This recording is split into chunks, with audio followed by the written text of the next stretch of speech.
프랑스에서조차 추방당해 미국에 돌아왔을 때도 그를 반기는 것은 약쟁이 소탕의 혈안이 된 경찰뿐이었습니다.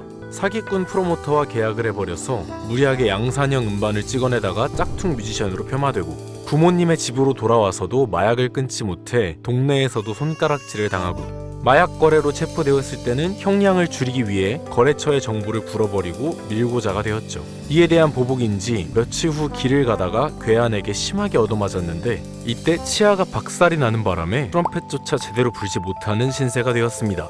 그러면서도 여자 꼬시는 능력은 여전해서 옛 동료의 동거녀, 잼 세션에서 만난 드러머 등과 불륜을 저질렀습니다.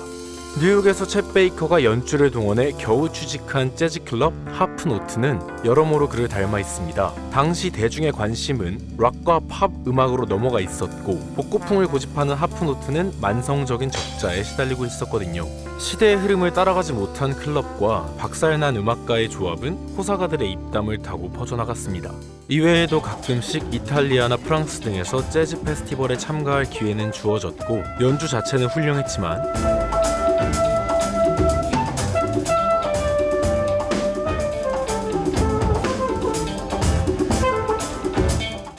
여기서도 끔찍한 금단 현상 때문에 타 뮤지션들과 다툼이 끊이지를 않았습니다. 이쯤 챗 베이커는 옛 친구인 자크 펠저의 집에서 잠시 머물렀는데, 이때 그의 딸 미셸린과도 가까워졌다고 하네요.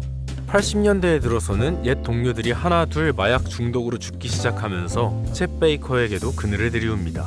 어떻게든 음악 활동을 이어가고는 있었지만 정신을 차리지 못하고 계속 마약을 가까이 했죠. 아니면 현실을 잠시라도 망각하기 위해 악마의 도움을 받은 것이었을까요? 오죽하면 지나친 약물 남용으로 혈관이 수축되어 주사를 할 부위가 얼마 남지 않았다고 합니다. 그래도 말년에는 기량이 많이 가다듬어져서 각지로 공연을 다니기도 했는데요. 이때 녹음된 라이브 앨범들 중에서는 망가진 인생에도 불구하고 오히려 기량이 늘어나 호평을 받는 곡이 많이 있습니다. 약 기운에 의지한 연주였다, 반대로 약을 끊어서 정신이 돌아온 것이다 등 모진 분석도 있지만, 어쩌면 죽음이 가까워졌음을 직감한 챗 베이커가 스스로의 삶을 돌아보면서 잃어버린 천재성을 되찾아 세상에 보인 회광반주였을지도 모릅니다. 떼내진 부흥기를 누리면서도 점점 더 마약의 구렁텅이에 빠져간 59세의 챗 베이커는 자해까지 벌일 만큼 광기에 휩싸였고, 네덜란드에서 공연에 참석하지 않자 사람들은 이 사람이 또 하는 반응을 보였습니다. 하지만 사람들이 그를 찾아냈을 때 챗 베이커는 더 이상 연주를 할 수 없는 상태가 되어 있었습니다. 그동안 묵던 싸구려 호텔에서 창밖으로 떨어져서 사망하고 말았거든요. 손에는 트럼펫을 쥔 채 말이죠.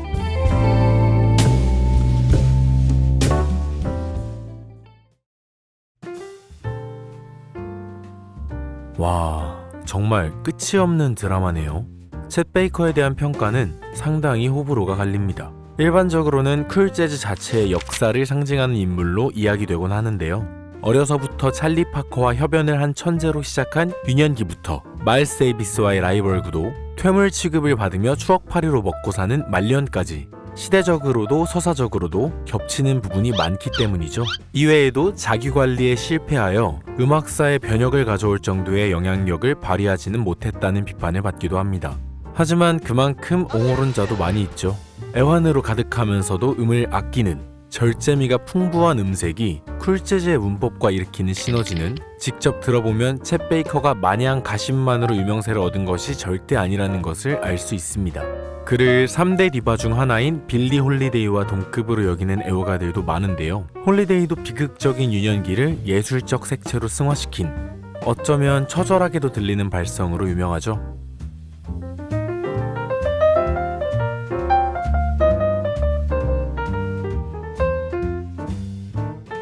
확실한 개성이 있는 뮤지션인 만큼 다양한 평가를 받는 것이라 볼 수 있습니다. 앨범을 많이 낸 것으로도 유명한데 무려 129개에 달하는 앨범을 냈습니다. 아직도 더 남았어?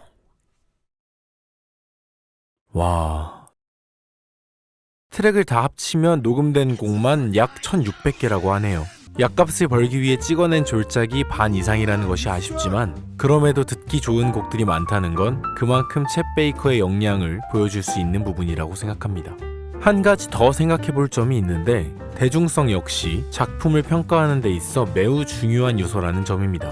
결국 챗 베이커의 생전에도 사후에도 그의 많은 작품들이 여전히 사랑받고 있다는 건 그의 평판에 굉장한 플러스가 될 수밖에 없어요. 커리어 초반에는 다양한 방면으로 실험적인 음악을 만든 것으로도 알려져 있는데요. 스트링 앙상블을 적극적으로 활용하는 챗 베이커 앤 스트링스도 작품성과 흥행, 양면에서 성공적이었으며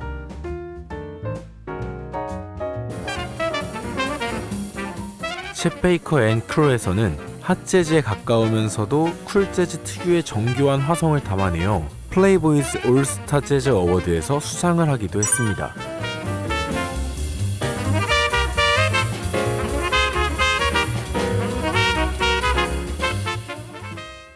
이후 본격적인 파멸의 길을 걸으면서 판매량은 높더라도 비평가 사이에서는 낮은 점수를 받는 경우가 많아졌지만 말년에 일본에서의 공연 실황을 녹음한 4와 메모리즈는 모두가 입을 모아 명연이라 칭송하는 것이 아이러니하죠.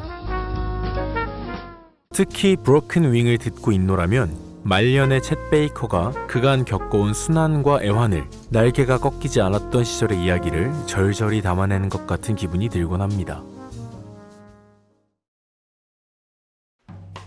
마약 중독자가 많은 재즈의 역사에서도 독보적으로 화려한 전과와 옛 동료의 딸에게까지 손을 뻗치는 여성 편력, 밀고의 사기 피해까지 사생활을 제대로 단속하지 못한 것은 결점임이 분명합니다. 하지만 어쩌면 챗 베이커의 도화살은 음악가로서의 업적을 가리는 오점이 아니라 그의 음악을 완성시킨 재료가 아니었을까요? 끝없는 자기 파괴로 스스로를 갈아낸 듯한 그의 음악을 듣고 있노라면 그가 겪은 고뇌를 간접적으로 체험하는 것처럼 우수해졌게 만듭니다.